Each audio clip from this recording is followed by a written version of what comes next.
देख रहे हैं नेटवर्क 33 राजकुमार के साथ। तो चलिए बढ़ते हैं आज की कहानी की ओर। दोस्तों, उस वक्त मैं पूरा पसीने से तरबतर होकर ट्रक चला रहा था। मेरे सामने अब मेरा दोस्त लक्ष्य था। सेकंड डिलीवरी को करने के बाद मैं अपने बोनस के काम में लग जाता था और एक्स्ट्रा काम करने की वजह से मुझे एक्स्ट्रा बोनस भी मिलता था। आज पूरे दिन डिलीवरी करने के बाद रात को भी मैं नहीं रुका। मुझे कुछ एक्स्ट्रा टाइम करके अपने घर वालों को एक खास तोहफा देना था और उसी खास तोहफे की वजह से मुझे अपने काम को एक्स्ट्रा टाइम देना पड़ रहा था। यूं ही टाइम बीतते बीतते कब रात के 12 बज गए मुझे पता ही नहीं चला। ऊपर से गर्मी के इस मौसम में मेरा गला भी प्यास के मारे सूखता जा रहा था। ऐसे में मुझे जल्द से जल्द पीने के पानी की तलाश थी, लेकिन अभी तक दूर दूर तक मुझे कोई भी पानी का नल या टंकी दिखाई नहीं देती। तो ऐसे में फिर मेरी नज़र सड़क के बगल में खुली हुई दुकान पर गई तो मैंने देखा कि इस दुकान के अंदर एक फ्रिज लगा हुआ है और उस फ्रिज को देखते हुए मैं समझ गया कि यहाँ से मैं एक कोल्ड ड्रिंक खरीद सकता हूँ।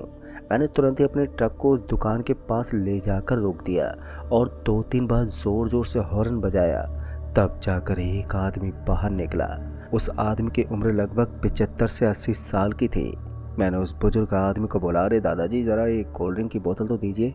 मैं चाहता तो उस टाइम पर पानी की बोतल भी ले सकता था, लेकिन इस उबलती गर्मी में ठंडी ठंडी कोल्ड ड्रिंक पीने का अलग ही स्वाद है।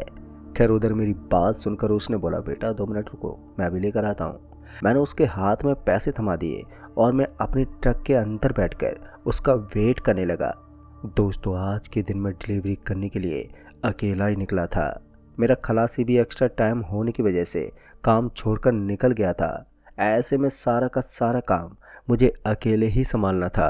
ऊपर से ज़ोरदार अंधेरी रात में ड्राइव करना भी इतना आसान नहीं होता है। खैर, मेरे लिए भी ये मेरी आखिरी डिलीवरी थी। फिर उसके बाद मैं भी यहाँ से सीधे अपने घर के लिए निकलने वाला था। फिर इसी बीच वो बुढ़ा सा आदमी अपने हाथ में कोल्ड ड्रिंक लेकर मेरे सामने पहुँच गया। फिर उस आदमी ने बोला, ये लीजिए भाई साहब, और हाँ, इस रास्ते से ज़रा संभल कर जाना, कहते हैं इस रास्ते में गड्ढे बहुत हैं। उस आदमी की बात सुनकर मैं थोड़ा हैरान हो गया। जिस तरह से उसने अपना चेहरा बनाया हुआ था, उसके हिसाब से जब मैंने उसकी बात पर गौर किया तो पता नहीं क्यों मुझे थोड़ा अजीब सा लगा। खैर, मैंने उसकी इस हरकत को नज़रअंदाज किया और उसके बाद वापस ट्रक का गियर डालकर ट्रक को आगे बढ़ाना शुरू कर दिया। मैंने उस कोल्ड ड्रिंक का ढक्कन खोला और उसे धीरे धीरे घटकने लगा। फिर इसी बीच मैंने देखा कि सड़क के बीच में मुझे कोई जानवर खड़ा हुआ नजर आ रहा था। ठीक से देखने पर पता चला कि ये एक भैंस थी। उस भैंस को सड़क के बीच में खड़ा हुआ देखकर मैं थोड़ा कंफ्यूज हो गया, क्योंकि कोई भी आदमी अपनी भैंस को इस तरह खुला कैसे छोड़ सकता है। खैर, मैंने 3 से 4 बार उसके सामने हॉर्न दिया, लेकिन वो सड़क के ऊपर से हटने का नाम ही नहीं ले रही थी। आखिर में मुझे थक हार कर ट्रक से नीचे उतरना पड़ा। जैसे मैं ट्रक से नीचे उतरा तो उसके बाद का नज़ारा देखकर मानो मेरे पैरों के नीचे से ज़मीन सरक गई। दरअसल मैंने देखा कि सड़क तो एकदम सपाट पड़ी थी, लेकिन जब मैं ट्रक के अंदर बैठा हुआ था तो मुझे ऐसा ही लग रहा था मानो सच में सड़क के बीच में कोई भैंसी खड़ी हो। एक बार के लिए मैं अपना सर खुजलाने लगा, लेकिन फिर मैं अपने आप को समझाते हुए वापस से ड्राइविंग सीट पर बैठ गया और इस बार सामने की तरफ मुझे कुछ भी नज़र नहीं आ रहा था। ऐसे में मैंने तुरंत ही ट्रक को आगे बढ़ाना शुरू कर दिया। यहाँ से एक बात तो मेरी समझ में आ गई थी कि हो ना हो यहाँ कुछ तो गड़बड़ है, लेकिन मैंने इन सब चीज़ों को इग्नोर करते हुए ट्रक के अंदर म्यूजिक चला दिया। म्यूजिक की आवाज़ थोड़ी तेज़ थी, इसलिए मैं बाहर की आवाज़ों को सुन नहीं सकता था। लेकिन महज 1 से 2 किलोमीटर का एरिया पार करने के बाद अचानक मुझे महसूस होने लगा कि कोई औरत ज़ोर ज़ोर से चिल्ला रही हो। इस ज़ोरदार म्यूज़िक के अंदर भी मुझे इस तरह की आवाज़ सुनाई देना मुझे सरप्राइज़ लग रहा था। मैंने म्यूज़िक की आवाज़ को कम किया तो महसूस हुआ कि अभी से एरिया में भयानक सन्नाटा पसर गया था। मैं जैसे ही म्यूज़िक की आवाज़ को तेज़ करता तो मुझे फिर से उस औरत की चिल्लाने की आवाज़ सुनाई देती। ऐसा लगता जैसे कि वो मेरे कान के पास आकर ज़ोर ज़ोर से चीख रही है। दूसरी तरफ बिना म्यूजिक के ट्रक को चलाना मेरे लिए बड़ा मुश्किल काम था, लेकिन इस तरह के मामले में मैंने अंत में अपने ट्रक के म्यूजिक को बंद करना ही बेहतर समझा। पर पता नहीं क्यों, लेकिन आज इतने सालों के एक्सपीरियंस में पहली बार मुझे ऐसा महसूस हो रहा था कि यहाँ बहुत कुछ अजीब है। ये कुछ ऐसा अनुभव था जो मैंने अपनी ज़िंदगी में पहली बार महसूस किया था।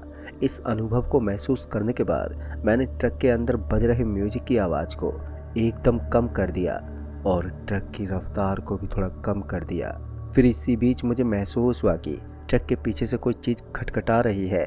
ट्रक के पिछले वाले हिस्से को देख पाना मेरे लिए इतना आसान नहीं था, लेकिन इसके बाद भी मैंने ट्रक को किसी सही जगह पर ले जाकर रोक दिया और सड़क के किनारे खड़ा करने के बाद मैं ट्रक से नीचे उतरकर सीधा पीछे वाले केबिन के पास पहुंचा।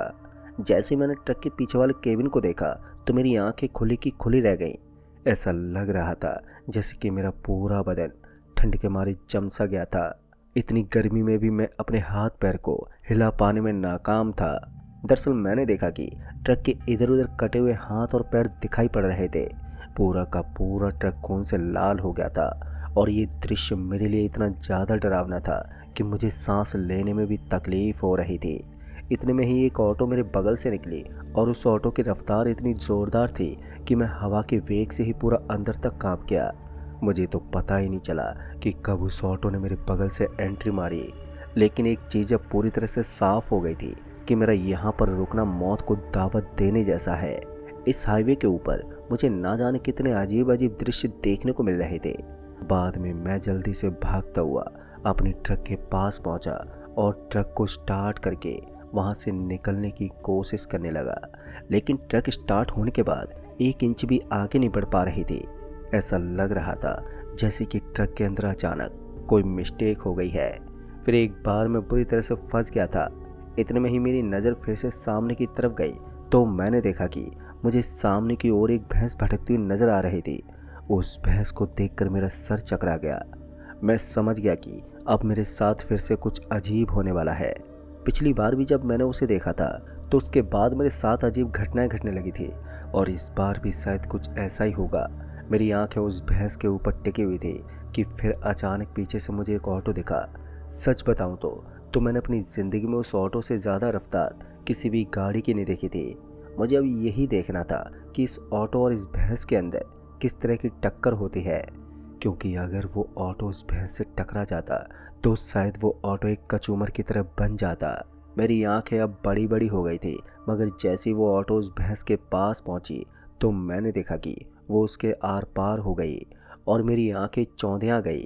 मैं फटी हुई आंखों के साथ उस ऑटो को ही देख रहा था और फिर वो मेरे करीब से कब निकली मुझे इस बात का अंदाज़ा ही नहीं था। मेरे हाथ पैर तेज़ी से कांप रहे थे और मेरी हिम्मत भी जवाब देने लगी थी।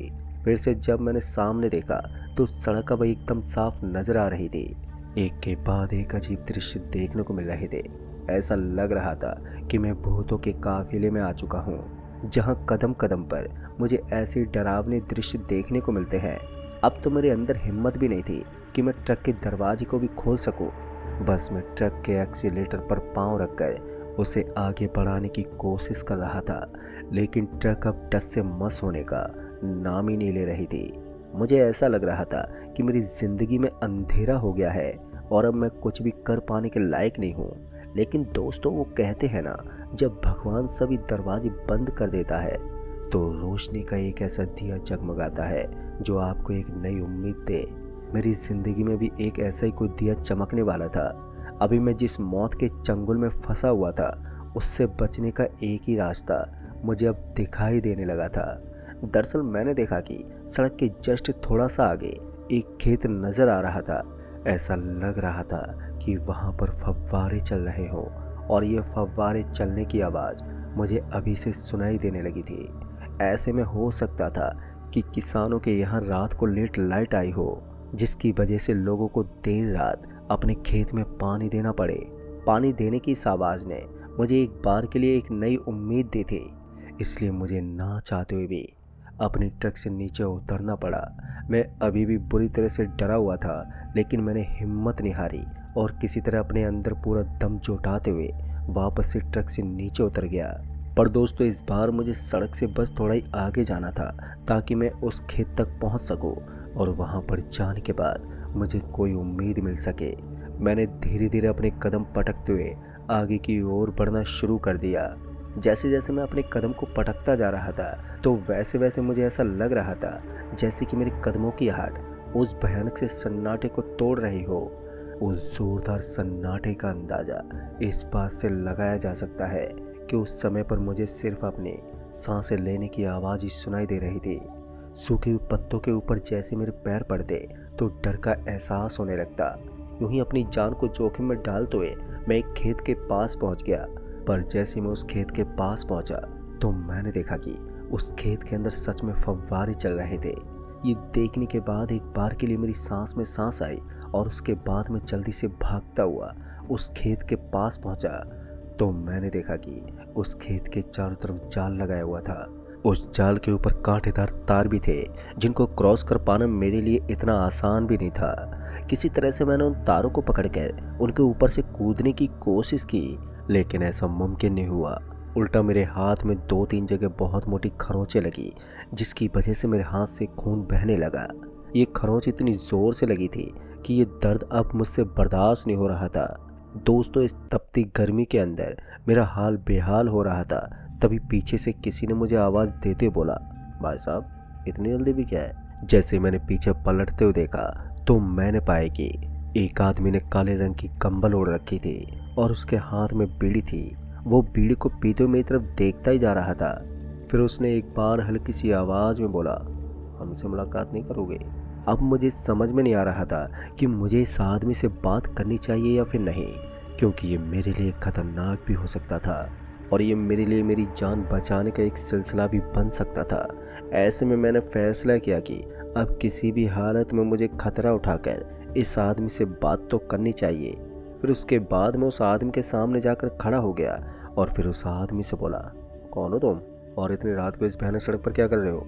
मेरी बात सुनकर वो आदमी एक बार के लिए मुझे देखते हुए बोला, यही सवाल मुझे तुमसे पूछना चाहिए कि आखिर तुम कौन हो और यहाँ पर क्या कर रहे हो। फिर मैंने उस आदमी से बोला, मैं अपने सफ़र को अंजाम देते हुए इस जगह पर फंस गया हूँ। मुझे नहीं मालूम था कि इस रास्ते में मुझे इस तरह की मुसीबत से पेश आना होगा। दोस्तों, मेरी बात सुनकर वो आदमी मुस्कुराते हुए बोला, लगता है तुम एक ट्रक ड्राइवर हो, इसलिए इस रास्ते में फंस गए हो। इतना सुनते मेरी आंखें बड़ी बड़ी हो गईं। फिर मैंने उस आदमी को बोला, लेकिन इसमें ट्रक ड्राइवर का क्या कसूर होता है कि वो इस सड़क को क्रॉस नहीं कर पाता। इस पर वो हंसते हुए बोला, चलो मैं तुम्हें एक पुरानी दास्तां सुनाता हूँ। फिर वो मेरे बगल में आया और उसने मेरे कंधे पर हाथ रखते हुए बोला, आज से करीबन 3 साल पहले की बात होगी। इसी हाईवे पर एक आदमी अक्सर काले रंग की कंबल ओढ़कर सड़क पर घूमा करता था। ठंड के उस माहौल में उस आदमी को गाड़ियों को देखने का बड़ा ही शौक था।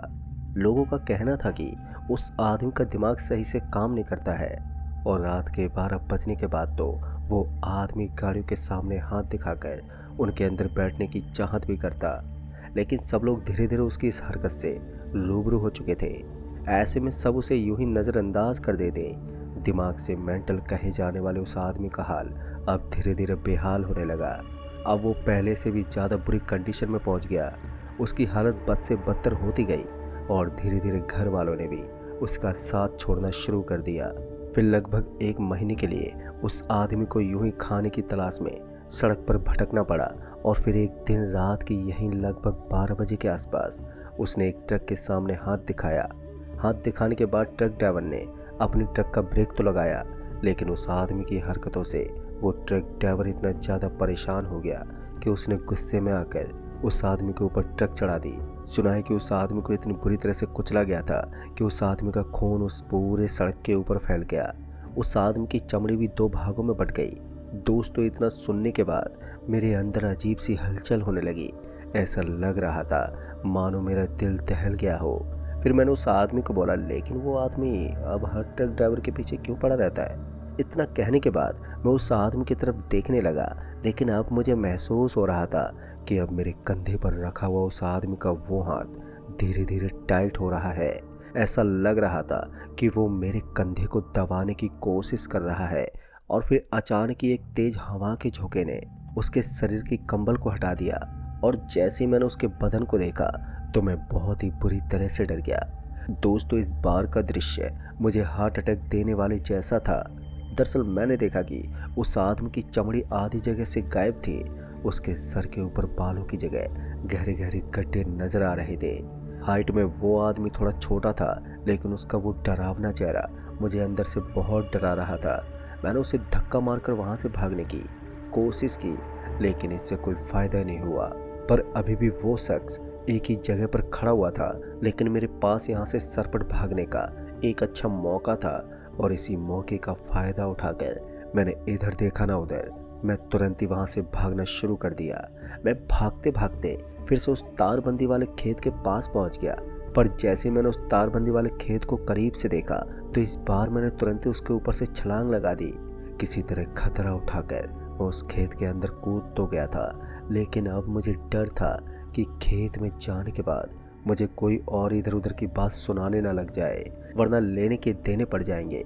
हालांकि उस खेत के अंदर एक बहुत बड़ा मकान था और उसके सामने लाइट भी जली हुई थी। तो फिर मैं सबसे पहले उसी के पास पहुंचा। वहां जाते ही वहां के लोगों ने मुझे चोर समझ लिया, लेकिन जब मैंने अपनी पूरी कहानी अपनी जुबानी उनको बताई, तब जाकर उन्हें यकीन हुआ कि मैं डर से भागा हुआ इंसान हूँ। तो फिर उन्होंने मुझे पूरी रात वहीं पर रुकने का आश्वासन दिया। रात को सोने के लिए एक अच्छा बिस्तर भी मिला, लेकिन सबसे ज़्यादा डर मुझे इस वक्त अपने ट्रक का था। लेकिन भगवान की दया से उस रात ना ही तो मेरी किसी डिलीवरी का नुकसान पहुंचा और ना ही मुझे कुछ हुआ। हालांकि वो रात मेरी ज़िंदगी की सबसे खौफनाक और डरावनी रात बन गई। फिर उसके बाद मैं कभी भी इस तरह अकेले किसी भी हाईवे पर सफ़र नहीं करता हूँ।